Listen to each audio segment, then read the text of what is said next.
Bom dia a todos, sejam bem-vindos ao call de resultados do quarto trimestre e do ano de 2024 da Blau Farmacêutica. Estamos ao vivo nos estúdios da Blau em São Paulo com Marcelo Hahn, CEO e fundador, Douglas Rodrigues, CFO e DRI, e comigo, Matheus Fujisawa, Relações com Investidores. Nosso call está sendo realizado em português com tradução simultânea para o inglês e ficará disponível tempestivamente no site de RI da companhia. Ao final da apresentação, teremos a sessão de perguntas e respostas, com prioridade para os analistas de sell-side. Os analistas que quiserem fazer perguntas devem clicar em levantar a mão no ícone da plataforma do Zoom, localizado na parte central inferior. Os demais investidores podem enviar suas perguntas no chat ou para o e-mail ri@blau.com. Agora, gostaria de passar a palavra para o Marcelo iniciar a apresentação no slide 3. Obrigado, Matheus. Bom dia a todos. Eu gostaria de começar essa apresentação agradecendo ao nosso time de colaboradores pela dedicação em buscar melhorias na operação e trazer resultados positivos, mesmo em um ambiente macroeconômico e político desafiador. Tenho a alegria de divulgar que em 2024 melhoramos em todas as principais métricas do nosso negócio. O aumento de receita, lucro bruto, EBITDA, lucro líquido, diminuição de dias de estoque, com otimização de capital de giro e redução da dívida líquida para praticamente zero. Os números vocês podem ver no slide. Vou destacar a receita líquida recorde de 1,750 bilhões de reais em 2024, com crescimento de 28% em relação a 2023. Esse resultado foi impulsionado pelo mercado privado, onde a Blau superou a concorrência, com crescimento em todas as unidades de negócio, se destacando no setor hospitalar, onde consolidamos a nossa liderança. Temos convicção no planejamento estratégico que construímos e estamos seguindo para o crescimento sustentável e perpetuidade da companhia. Pela sua presença no mercado Latam, com operações no Uruguai, Argentina, Chile, Peru, Colômbia e Equador, a Blau já é reconhecida como uma plataforma atrativa na região. Hoje, a Blau tem várias avenidas de crescimento: expansão geográfica, aumento de demanda pelo envelhecimento populacional, diagnóstico precoce, crescimento do atendimento hospitalar, aumento da capacidade produtiva, investimentos recorrentes PDI, trazendo um novo portfólio, parcerias com players internacionais para trazer produtos específicos de nicho de mercado para o mercado do Brasil e para a região Latam. É o que eu sempre falo, a Blau tem dentro do seu negócio diversos investimentos em diferentes frentes, com a pesquisa, desenvolvimento e inovação, com Inventa, subsidiários no Latam, Emaros e Protia. Algum desses, nesse momento, ainda não traz reconhecimentos de rentabilidade, só reconhecimento de despesa. O retorno ainda está por vir, mas virá com certeza. Eu chamo esses investimentos de startup.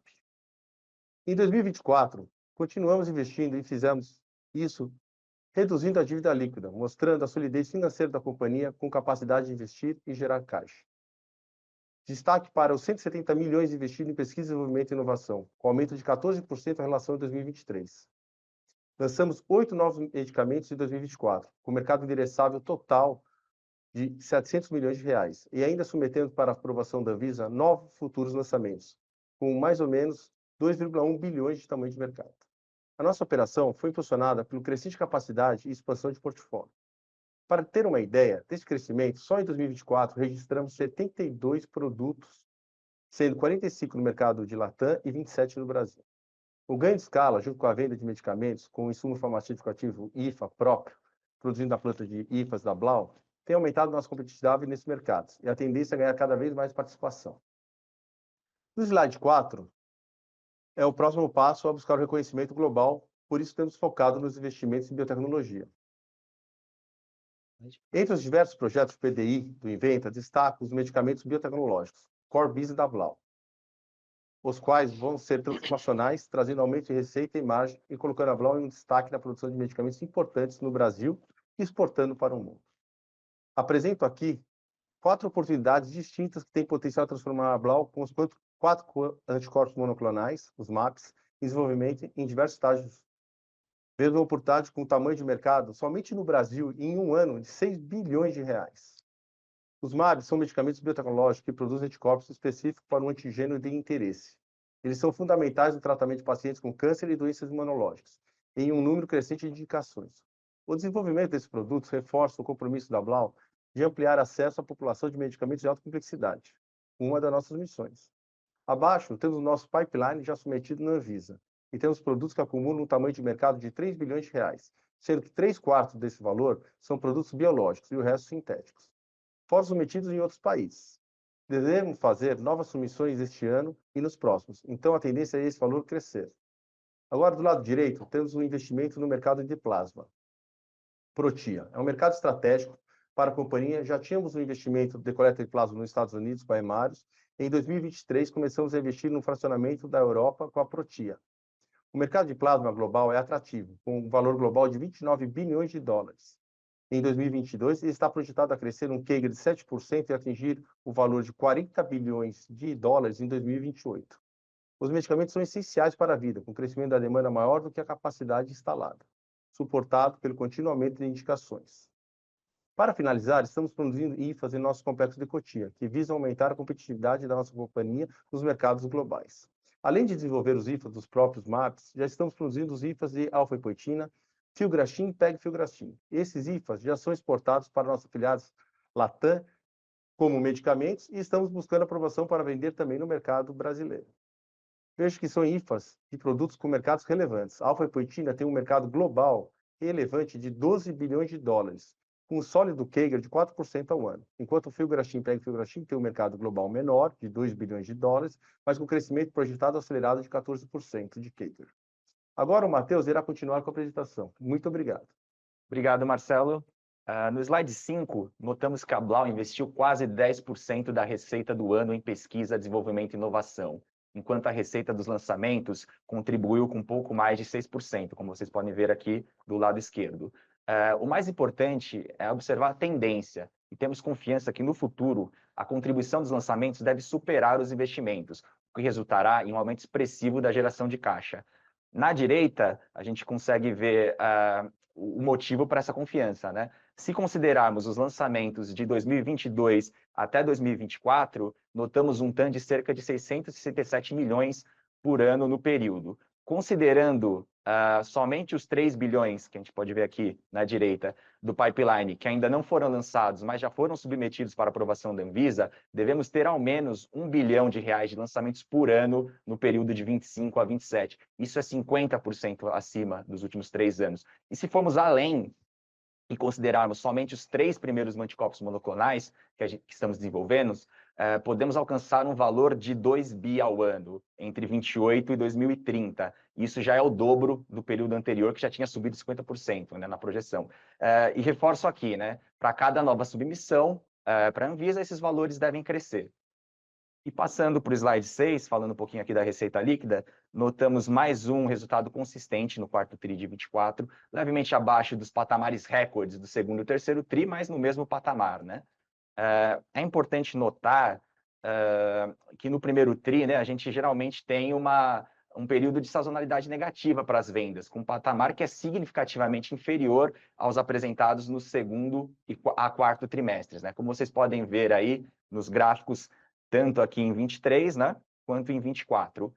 Mas, na verdade, essa dinâmica vem ocorrendo desde 2019. O legal dessa análise é que fica claro o novo patamar de vendas da companhia em 24, né, que foi alavancado pelo desempenho no setor privado. Com isso, atingimos a receita recorde de 1,75 bi, crescimento de 28% em relação a 2023. O crescimento orgânico foi de 22% no mesmo período. Aí, analisando por segmento, aqui embaixo, né, a gente começando pelo hospitalar, que é o nosso core business, ele cresceu 25% no ano, refletindo os ganhos de market share da Blau em um mercado resiliente, né, que é o farmacêutico, com sólido desempenho tanto do portfólio maduro, com destaque para o crescimento dos lançamentos, né, quase 60% aí de crescimento, colhendo os investimentos que a gente tem feito nos últimos anos, né? Já no segundo segmento, que aqui engloba varejo, estética e plasma, que consolidam as novas vias de crescimento da companhia, tivemos um crescimento relevante de 46% no período, com destaque para os segmentos de varejo e estética, que juntos cresceram 55%. Agora passo a palavra para o Douglas para seguir com a apresentação. Obrigado, Matheus. Bom dia, pessoal. Bom, antes de entrar aqui, acho que nos detalhes do resultado, né, nossa performance financeira aqui, acho que é um pouco falar dos destaques. Claro que o primeiro destaque é o quarto TRI. Acho que a entrega do quarto TRI ela veio para consolidar o nosso ano de 24. E aí, falando especificamente sobre 24, eu acho que vale destacar a qualidade da entrega do resultado, né? Então, acho que a companhia, a Blau, ela atinge, né, um novo patamar de receita, novo patamar de margem, isso de uma forma muito saudável, sustentável e que com certeza nos dá aqui a convicção da recorrência, né? E aliado a isso, quer dizer, a companhia conseguiu garantir uma execução muito sólida esse ano e mesmo ao mesmo tempo endereçar todos os seus investimentos estratégicos e com uma robusta geração de caixa. Então, acho que isso, mais do que destacar aqui o quanto, é destacar o como. A qualidade da entrega, eu acho que foi chave para analisar os resultados de 24. Aqui a gente tem um claro exemplo, né? Acho que o Matheus já destacou a receita. Então, se você atinge um novo patamar de receita, né? E aí com crescimento orgânico, crescimento do core business, crescimento das BUs, crescimento de lançamento, a nossa margem bruta também ela vem sequencialmente num processo de evolução. Quando a gente olha aqui o anual, né? Você tem um crescimento aqui de mais de 30%, são quase 2 pontos de margem, né? Então você cresce margem acima do que a gente cresceu receita. E numa análise isolada, né? Porque a gente veio destacando aqui quais são os principais drivers da evolução da receita. Quando você olha Blau ex Bergamo, a Blau ela já está num patamar superior do que era o seu, né? O melhor trimestre ali em termos de entrega de margem em 2023. E o Bergamo, assim, o Bergamo há de se destacar, né? Do ponto de partida até agora, é uma evolução muito forte. Isso basicamente aqui está assim, né, uma maior disponibilidade para atender aqui o mix de vendas, que a gente já destacou no crescimento da receita, mas também assim, melhor utilização de capacidade produtiva, uma excelência operacional dentro das fábricas. Então, acho que isso tudo traz a companhia para um novo patamar e com certeza dá para a gente essa certeza que a gente consegue, né, partir daqui agora buscar mais ganhos, principalmente dentro da operação de Bergamo, que é como a gente destacou no Blau Day, ela ainda está na metade dessa evolução, né?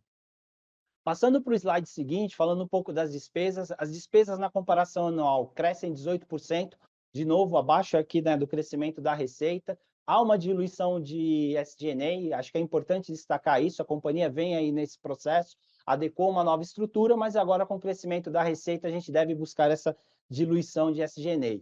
Especificamente aqui sobre PDI, né, essa redução ela não está atrelada a investimento, até porque a companhia bate recorde de investimento em PDI, mas simplesmente pela característica dos nossos projetos, né? A maior parte deles é capitalizado, essa é uma tendência que vai seguir aí até o lançamento dos anticorpos monoclonais. Passando para o slide seguinte, aí acho que para destacar o EBITDA, de novo, né? Evolução sequencial muito consistente. Quando você pega o último TRI em comparação ao melhor TRI de 23, nós já atingimos esse patamar. Quando olha a comparação anual em termos de valor, é um crescimento acima de 50%, né? Isso muito está atrelado aqui, tanto a diluição de despesas, mas quanto a evolução de margem bruta, né? Então, acho que também, de novo, uma entrega muito sólida, muito consistente de resultado operacional. Próximo slide, por favor. Aqui o lucro líquido. Acho que o lucro líquido, antes de falar até da comparação, vale destacar o último TRI. O último TRI tem dois efeitos. O primeiro, claro, a despesa financeira. Vale lembrar, né, que a gente precisou marcar ali, né, em balanço uma Petax de 6,19. A gente teve uma desvalorização cambial muito forte ao final de 24, que aí, graças a Deus, não está se materializando, né? O dólar vem recuando. Então, isso traz um efeito ali para a marcação de balanço. E também na parte aqui de impostos, estratégia da companhia foi muito antecipar as deduções no primeiro semestre, nos primeiros trimestres, até para preservar a caixa, e claramente a gente chega no último TRI com uma menor capacidade de dedução de base tributária, mas no efeito ano a gente ainda pode destacar o planejamento tributário também como uma contribuição significativa para a margem líquida. E aí, mesmo assim, quer dizer, na comparação ano versus ano, você tem um crescimento de lucro líquido aqui de 23%, também muito importante. Próximo slide. Bom, capital de giro e CAPEX. Mesma dinâmica, então acho que para, né, capital de giro, vale destacar que aquelas contas de balanço são marcadas em moeda estrangeira, elas foram afetadas pela Petax de 6,19, né? Se você tinha uma Petax de 5,45 no terceiro TRI, você marcou agora ativo, marcou passivo, marcou importação em andamento a 6,19. Isso aqui, claro, quando você olha em dias, tem um aumento expressivo de dias, mas que isso só ajustado pelo câmbio, você vai ter uma redução aí de quase 10 dias. Mas acho que o mais importante é destacar a evolução de capital de giro, né, da companhia. Isso trouxe uma liberação de caixa muito importante. Quando você pensa no ciclo de caixa, são quase 70 dias, muito importante. em comparação da receita, você sai de um patamar de 60% e chega agora a 45%. Acho que isso a gente também vem destacando muito, né? É um patamar que a gente entende que é saudável, que a gente deve buscar manter, e aí buscar, claro, aquelas eficiências pontuais, né? Olhando para o lado direito aqui, a parte de CAPEX da companhia, eu acho que esse é um patamar, né? Um patamar que a companhia, agora até para endereçar os seus novos investimentos na parte de mobilizado, de continuar ali endereçando aumento de capacidade produtiva para sustentar o negócio. Então, a gente já destacou alguns desses investimentos ali no nosso Dual Day, basicamente algumas linhas aí que a gente vai fazer antes até de chegar no nosso investimento de Pernambuco. E na parte de P&D, sim, esse é um novo patamar, a gente sempre vem falando ali em torno de 10% da receita, e claro, lógico, isso traz aí, né, hoje é esperado uma contribuição cada vez maior, né, dos novos lançamentos dentro da receita da companhia. Então, isso é fundamental para endereçar o futuro da companhia. E aí, né, por fim, e muito mais importante, né, se cash is king, acho que no atual momento, cenário macroeconômico, né, a gente sabe qual é o cenário, hoje a gente deve ter aí uma elevação da taxa de juros também. Então, basicamente, quer dizer, quando você olha aqui o resultado operacional da Blau, aliado a essa melhor, né, uma melhor eficiência no ciclo de caixa, ele foi possível fazer à frente a todos os investimentos da companhia, a fazer aqui pagamento da dívida, de principal e serviço da dívida, remunerar o acionista e basicamente ainda a companhia hoje ela não tem alavancagem. Então isso demonstra a nossa solidez financeira, mostra como hoje a companhia é um case quase que único no mercado, né? Entregar toda essa qualidade de resultado e aliado a isso, uma forte geração de caixa, basicamente sem uma alavancagem, nos posiciona cada vez mais como um player relevante e muito bem preparado para analisar e explorar todas as oportunidades e continuar endereçando o nosso plano estratégico. Eu acho que é isso que nos dá convicção, sabemos da nossa responsabilidade e seguiremos assim. Agora eu vou passar aqui para o Marcelo fazer as considerações finais e, na sequência, a gente abre para perguntas e respostas. Obrigado. Obrigado, Douglas. Como vocês puderam ver nos slides anteriores dessa apresentação, a Blau possui uma posição financeira privilegiada. Isso nos permite avaliar diversas oportunidades para ampliar de maneira sustentável nossa posição competitiva no setor, por via de investimentos orgânicos, parcerias e aquisições. Vocês podem ver no slide as nossas avenidas de crescimento que estão muito em linha com nossos investimentos. Eu gostaria de agradecer ao nosso time de Blauers, que foram fundamentais para atingir esse resultado de 2024. Estou ainda mais empolgado do que está por vir e do que estamos construindo juntos e tenho certeza que teremos muito sucesso. Esse sentimento é reforçado porque, apesar dos desafios macroeconômicos, a Blau tem apresentado um crescimento sustentável e consistente ao longo do tempo. Isso se dá diante dos grandes investimentos realizados em diversas frentes, como a expansão internacional, criação de novas linhas produtivas com equipamentos de última geração, além de forte atuação em pesquisa, desenvolvimento e inovação, preparando o portfólio de lançamentos promissores de novos medicamentos biosimilares e inovações incrementais. Estamos construindo um futuro sólido. Estou extremamente entusiasmado e confiante com os lançamentos que estão por vir. Esses investimentos garantirão a perpetuidade e reconhecimento global da Blau Farmacêutica. Junte-se a nós. A Blau está apenas começando. Agora passo a palavra para o Matheus servir a sessão de perguntas e respostas. Obrigado, Marcelo. Agora vamos iniciar a sessão de perguntas e respostas. Os analistas de sell-side que quiserem fazer perguntas devem clicar em levantar a mão, no ícone de plataforma do Zoom, localizado na parte central inferior. Os demais investidores podem enviar suas perguntas no chat ou para o e-mail ri@blau.com. Vamos começar aqui com o Felipe Amâncio, do Itaú BBA. Felipe, acho que seu áudio já está liberado. Opa, bom dia, pessoal. São duas perguntas aqui do meu lado. A primeira delas é sobre capital de giro. Quando a gente olha aqui, a gente nota mais uma boa melhora, né, no ciclo de caixa, né, com uma melhora em praticamente todas as linhas. Mas se vocês pudessem explorar um pouco mais, quais foram os principais drivers por trás dessa redução de recebíveis, né? Até para a gente tentar entender um pouco se vocês já enxergam que a cadeia de saúde já está em um cenário um pouco menos pressionado do que nos últimos anos, por favor. E a minha segunda pergunta é sobre alocação de capital. A companhia ela tem conseguido reduzir aqui dívida líquida, está com uma alavancagem já baixa, uma boa posição de caixa. Queria entender quais os planos da companhia para alocação desse caixa, se faz sentido a gente esperar maior distribuição de dividendo, ou se isso daqui vai diretamente para um aumento de capacidade. E se de repente sobra ali algum espaço para M&A, é o que vocês puderem compartilhar aqui em alocação de caixa, acho que já ajuda também. Obrigado, pessoal. Vamos bater bola aqui para responder a resposta. Parte o Douglas responde. É que ele sempre começa a falar, tem uma pergunta, 2 perguntas, mas são 8 perguntas aí. Boa, obrigado. Tudo bem? Obrigado pela pergunta. Acho que sim, né? Então, começando por capital de giro, acho que tem um efeito ali de recebível. Não, acho que a gente ainda olha assim uma cadeia pressionada. Acho que tem aí pontualmente, né, a sazonalidade do último tri, a característica do mix da carteira, mas a gente ainda entende que o setor ainda ele continua pressionado, né? Prazo para eles é importante, até pelo nível de alavancagem e nível de taxa de juros, né? Então, mas ali especificamente é mais uma questão disso. E no capital de giro em geral, sim, a companhia tem buscado essa eficiência, né? Acho que o maior destaque nosso foi a parte de estoques, o giro de estoque, né? Essa eficiência, esse pronto atendimento do mix de venda, mas fazendo o gerenciamento da cadeia de estoque, acho que foi chave para essa forte geração aqui da melhora do ciclo de caixa.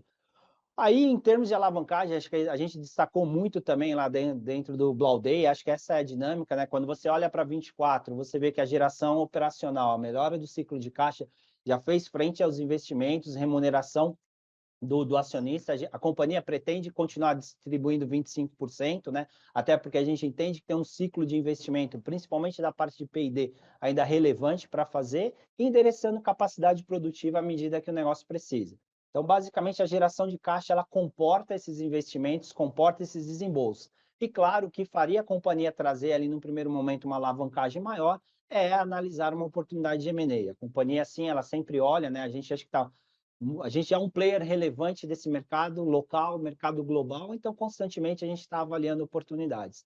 Isso que faria aí mudar a alavancagem num primeiro momento e depois você buscar formas de desalavancar. Vocês querem complementar alguma coisa? Não, acho que está bem respondido, né? Está bem respondido. Só que a gente não tem nada em vista, né, tanto de distribuição de lucros quanto de M&A. A gente fica atento às oportunidades, se aparecer a oportunidade, a gente vai fazer a aquisição, né? Sim. Mas, no momento, estamos aí só olhando as oportunidades. Olhando. Perfeito, A pessoal. nossa relevância, né, Marcelo? Chegam as oportunidades. Exato. Perfeito, pessoal. Obrigado pelas respostas, super claro. Obrigado, Felipe. A próxima pergunta vai ser do Leandro Bastos, do Citi.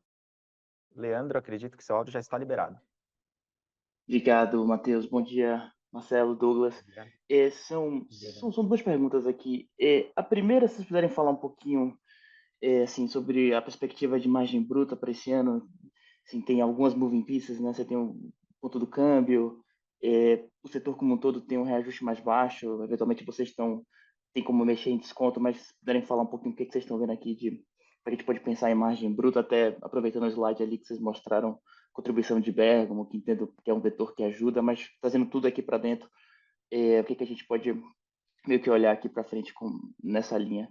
Seria a primeira pergunta. A segunda, ainda no capital de giro, se puderem falar um pouquinho do efeito de fornecedores do quarto tri, que acho que também acabou ajudando aqui no ciclo de caixa, se foi alguma coisa pontual ali, se eventualmente já normaliza agora Q1, ou se, enfim, chegou num patamar diferente.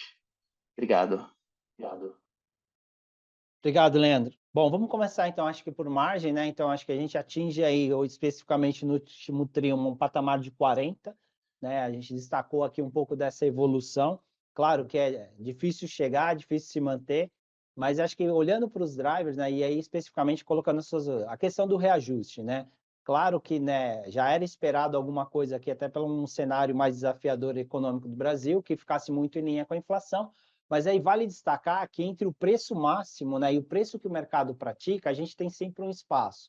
E olhando para a dinâmica também de câmbio, que acaba interferindo em preço, quer dizer, a Blau e a grande maioria dos seus concorrentes, eles são importadores, seja desde o importador de um IFA, importa um produto acabado, quer dizer, ter essa dependência. Então, claramente, se o dólar estaciona num novo patamar, ele vai ser repassado em preço, e você consegue fazer isso porque você tem espaço entre o preço praticado que o mercado pratica e o teto da CMED.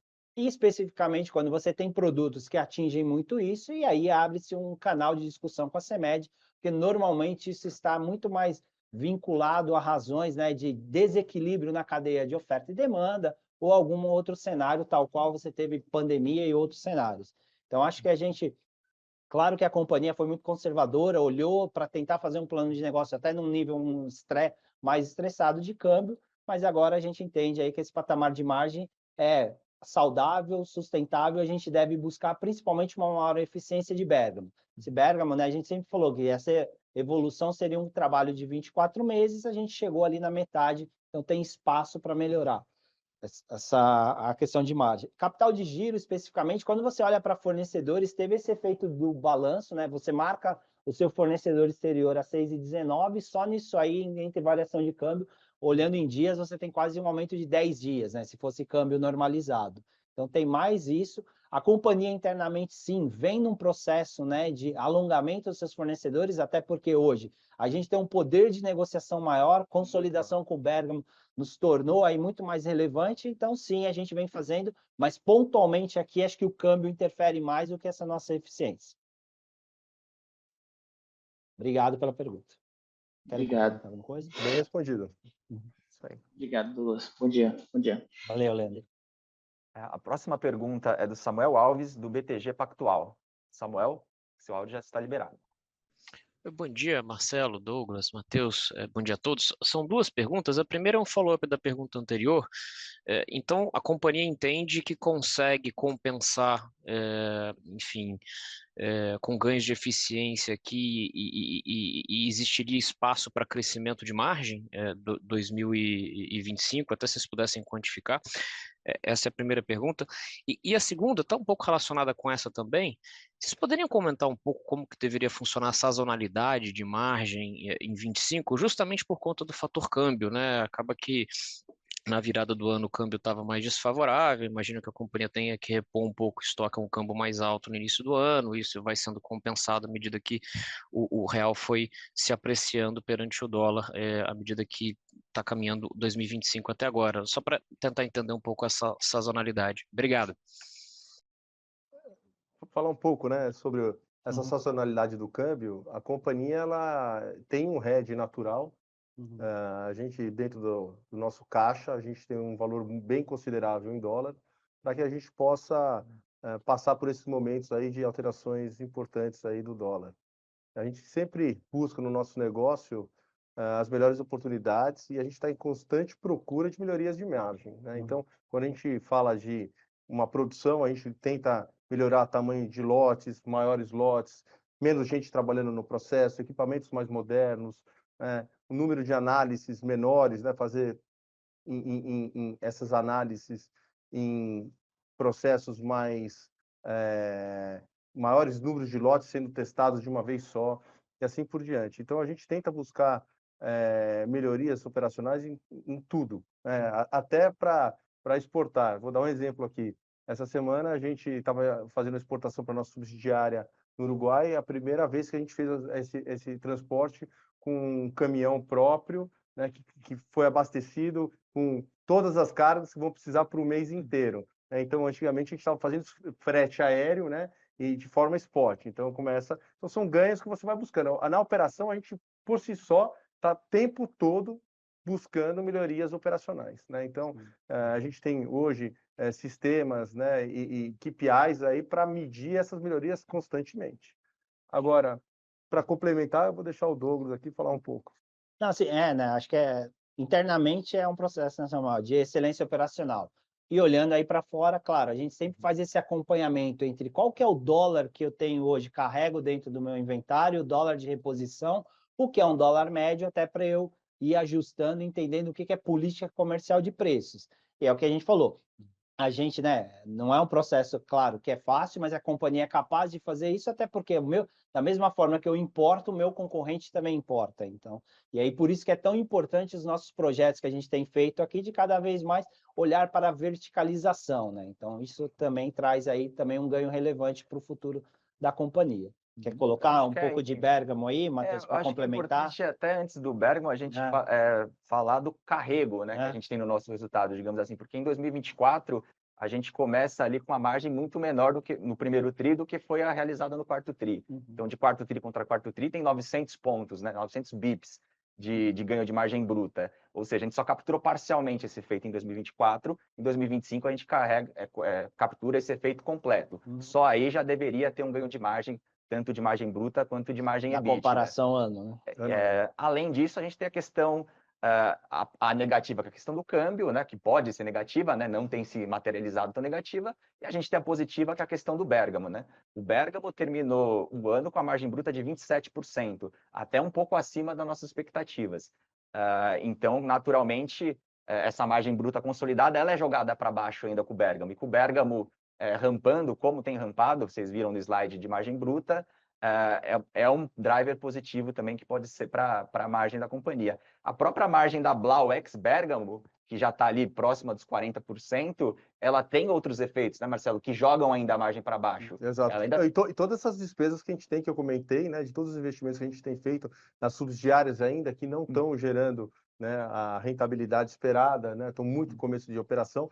Tem umas que estão dando a operação positiva, tem umas que estão dando operação negativa, estão contribuindo de forma negativa. Da mesma forma que a própria Hemarus, né, que é o banco de coleta de plasma. A gente está ampliando a nossa capacidade, né, mas ainda é uma operação ainda negativa para a companhia, que vai vir a trazer também uma margem melhor. Então, gradativamente, a gente vai melhorando as margens, né? E dentro do nosso próprio negócio, a gente tem nossas métricas aqui, que a gente sempre está buscando melhorar em todos os departamentos, né? Então, é uma recorrência. Eu acho que está longe ainda da gente chegar na excelência máxima, né? Eu acho que a gente melhorou bastante, mas a gente tem muito que fazer ainda. A gente tem muitas ainda oportunidades, como eu falei para você agora, de um frete, por exemplo, né? Então agora a gente está fazendo que o caminhão vai para a subsidiária, leva mercadoria, a gente está agora estudando a possibilidade de trazer mercadoria de volta, né? Como assim? Não, às vezes talvez mandar um produto, um insumo importado para esse outro país é mais barato do que mandar para o Brasil e de lá para cá vir com o mesmo caminhão. Então são várias oportunidades que estão sendo estudadas. Estou dando um exemplo, um pequeno exemplo de um mar de oportunidades, né? Então, são muitas coisas que a gente está fazendo aqui, né? Compras maiores, né? Como o Douglas comentou, a gente não compra mais para atender certa quantidade, a gente compra para atender para a América Latina. A gente começa a ficar um player importante aqui dentro da América Latina. Do mesmo jeito que a gente está conseguindo licenciamento de produtos para trazer para o Brasil e para a América Latina, né? De forma relevante, né? Trazendo produtos importantes de parceiros importantes. É isso aí. Então, assim, a gente até escreveu na mensagem de administração, né, Marcelo? A questão que a gente ainda tem muito a extrair dos ativos atuais, entendeu? Então, não vou falar nem só desse ano, falar curto, médio prazo, ainda tem espaço para a gente crescer margens com os ativos atuais e ainda tem a segunda Blau, né, Marcelo? A Blau é exato. Que a gente reclama, né? Que a gente não, ou talvez a gente não sabe comunicar ao mercado, ou o mercado não tem visto, né? Que é a própria Protia, né? Que a Protia tem lá uma receita de 300 milhões de euros. Se a gente for botar 20% disso, são 60 milhões de euros, e a gente poderia estar consolidando no nosso resultado, que são mais 400 milhões de reais, né? de receita.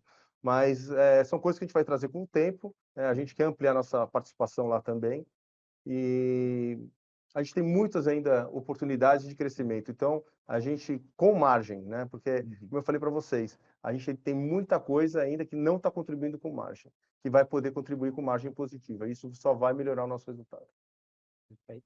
Obrigado, pessoal. Bom dia. Obrigado a vocês. Obrigado, Samuel. A gente tem aqui no chat algumas perguntas. Primeira do Caio Loureiro, ele é da Unirio. Ele fala aqui: bom dia, poderiam comentar um pouco sobre as perspectivas em relação à venda de imunoglobulina? Houve alguma atualização? Na verdade, a companhia ela está seguindo seu plano de negócio, né, para 2025. O mercado está normalizado, né, só tem players com registro. Os preços ainda não estão no patamar que a gente gostaria que tivesse, mas melhoraram bastante. A gente tem crescido no mercado privado e no mercado público. Teve uma licitação recentemente do Ministério da Saúde, em que foi licitado um quantitativo. Esse quantitativo, somente um player ganhou parte dele, ganhou cerca de 30% a 40% do total do quantitativo, e o resto do quantitativo vai ser novamente feito um novo certame licitatório nos próximos 60, 90 dias, e a gente pretende aí participar novamente. A gente participou da primeira licitação, a gente ficou em segundo lugar de preço, mas a gente não aceitou abaixar mais o preço. A gente achou que o primeiro colocado abaixou demais o preço, sem fundamento, né? E aí depois a gente foi fazer um levantamento aí para entender esse movimento deles, e eles acabaram perdendo muitas licitações aí no mundo, e tomaram a decisão de vender mais barato aqui no Brasil o produto. E são coisas que acontecem aí no mercado dinâmico, mas que a gente entende aí que na segunda parte da licitação a gente tem grande chance. Mas a gente não está com isso também no nosso plano de negócio para 2025, seria um upside, para vocês entenderem. A gente não está com esse negócio planificado no nosso plano de negócio, a gente está seguindo o nosso caminho mais voltado para o mercado privado. Exatamente. Aqui ele fala da estabilização de preços de insumos, a gente já comentou bastante sobre isso, e o Nicolas Esteves pede uma atualização sobre a Protia, né? A gente até já falou um pouquinho, não sei se vale dar mais algum... A Protia é uma fracionadora de plasma que tem 2 plantas, uma na Holanda e outra na Bélgica. A receita deles, o ano passado, foi cerca de 200 e... próximo patamar de 300 milhões, 300 né? milhões de euros. Eles ainda estão no processo né? de fechamento e auditoria. Estão em processo de fechamento de auditoria. Assim que a gente tiver mais informações, a gente vai passar para vocês. E continua a cooperação, né? É um ativo que a companhia investiu, que vê bastante oportunidade de transformacionais, né, para a companhia. É uma fracionadora de plasma que está entre as 10 maiores do mundo. Tem hoje registro de seus medicamentos nos países da Europa, tem ambição de entrar nos Estados Unidos. Hoje, a Blau distribui os produtos da Protia na América Latina, com exceção do Brasil, que a gente vende os medicamentos da Coreia, que é da GCC, no caso da imunoglobulina. No caso da albumina, a gente vende também da Protia. E a gente vê bastante oportunidades, né? A gente está com 20% de investimento lá, a nossa intenção é aumentar a nossa participação lá, quando a gente tiver uma oportunidade de poder fazer isso.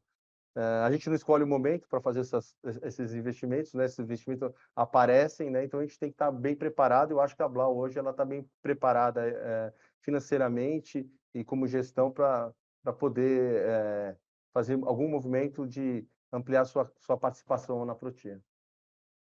Até pelo no nosso negócio de coleta de plasma nos Estados Unidos, ela é um ativo estratégico. Faz todo fit com o nosso negócio. Olhando, né? lá na frente. E pensando também, né, nos grandes players mundiais, né, que trabalham com produtos biológicos, que terem produtos recombinantes como nós temos e terem também os produtos biológicos. É importante destacar que a Protia também tem seus centros de coleta de plasma próprios, né? Eles têm 5 centros de coleta de plasmas na Hungria, e eles também têm a exclusividade no plasma holandês, né? Hoje eles também têm um acordo com a fundação que faz esse processo de coleta de plasma na Holanda, e eles têm 100% a obtenção desse plasma da Holanda para a produção. Perfeito. A gente tem mais uma última pergunta aqui que chegou do Giovanni, da GDP Invest. Poderiam detalhar melhor qual o percentual de pesquisa, desenvolvimento e inovação são contabilizados no DRE e no capitalizado? Eu posso até começar com essa. Pode. Né? A gente tem investido aí cerca de 10% da nossa receita em pesquisa e desenvolvimento, sendo que mais ou menos 80% vai no intangível, né? Vai no CAPEX, é capitalizado, e 20% entra na despesa. Isso acontece por conta que a maioria dos projetos ainda estão num processo mais anterior, né? Que ainda não foi submetido à aprovação da Anvisa, como o caso dos anticorpos monoclonais, por exemplo. Por isso que a maior parte tem sido capitalizada ao invés de despesada. E acho que, não sei se Marcelo, Douglas querem complementar alguma coisa. São processos mais longos de desenvolvimento também, porque fora o desenvolvimento interno da companhia, a gente depois tem todos os estudos clínicos, que a companhia já estão conduzindo esses estudos clínicos, inclusive na Europa. A ideia da companhia é ter um respaldo técnico, né, e clínico para poder vender esses produtos no mundo inteiro. Então, a gente preferiu conduzir esses estudos na Europa. Na verdade, não é só na Europa, são multicêntricos, né? Tem alguns países que são da comunidade europeia, tem outros que não são, né? Por ser multicêntricos, dependendo da droga também. Mas a ideia da companhia é ter respaldo técnico, né? E montar um documento CTD com condições de exportar para o mundo inteiro, não ter nenhuma dificuldade de colocar esse produto em nenhum lugar do mundo. Então, a gente está fazendo uma coisa muito bem feita, muito bem organizada, estruturada, para que a gente faça uma vez só e bem feito. Sim, isso que determina o patamar de investimento, e aí a quebra segue muito regra contábil. Fora tudo isso, também a Blau tem investido bastante na parte de inovação incremental, né, fazendo medicamentos diferentes, né? A gente tem já um desses medicamentos, está em processo de registro, possivelmente ainda vai sair agora, estamos contando que vai sair agora em 2025, né, que é uma apresentação única, uma apresentação nova no mercado, né, aqui no Brasil. Então, são esses tipos de coisas que a Blau está se dedicando a fazer, que são ter um diferencial no mercado, né, para não entrar na briga de preços de produtos genéricos, né, então ter em condição de ter produtos que tragam melhores margens, né, que contribuam para a perpetuidade e estabilidade do negócio ao longo prazo. Nossa startup, né? A nossa startup que a gente tem hoje, né? Então, eu mesmo estou muito entusiasmado com o que tem para vir. Nunca passei por um momento tão entusiasmado dentro da companhia, com essa consolidação toda, com essa estabilidade econômica que a gente tem, essas vendas, as nossas margens, né? Então, isso me traz bastante segurança, né, para continuar investindo, acreditando que a gente está fazendo certo e para poder continuar crescendo de forma sustentável, sem Perfeito. fazer nenhum absurdo. Perfeito, Marcelo. Legal. Não temos mais perguntas, né? Então, os investidores, se tiverem ainda alguma dúvida, podem entrar em contato com o RI, né? A gente pode, no ri@blau.com, pode mandar um e-mail se tiverem dúvidas adicionais, a gente vai responder aí o mais rápido possível. Gostaria de... Também gostaria de convidar, né, quem tiver interesse em conhecer a gente, que está participando aqui pela primeira vez ou não tem tanto conhecimento da companhia, que entrar em contato com o Matheus através do endereço aí de RI, para marcar, vir fazer uma visita, vir conhecer a gente, conhecer um pouco mais da Blau, marcar uma visita para conhecer a nossa fábrica, né, ver o que diferente a gente está fazendo aqui. E a gente tem essa ambição de ser uma empresa perpétua e global, né, e a gente luta por isso daí, e lutamos também, né, para trazer rentabilidade e melhorias contínuas no nosso negócio. Esse é o que faz a gente vir aqui trabalhar todo dia, né, é a nossa ambição. Perfeito. Muito bom. Obrigado a todos. Um bom dia. Bom dia. Obrigado, pessoal. Bom dia.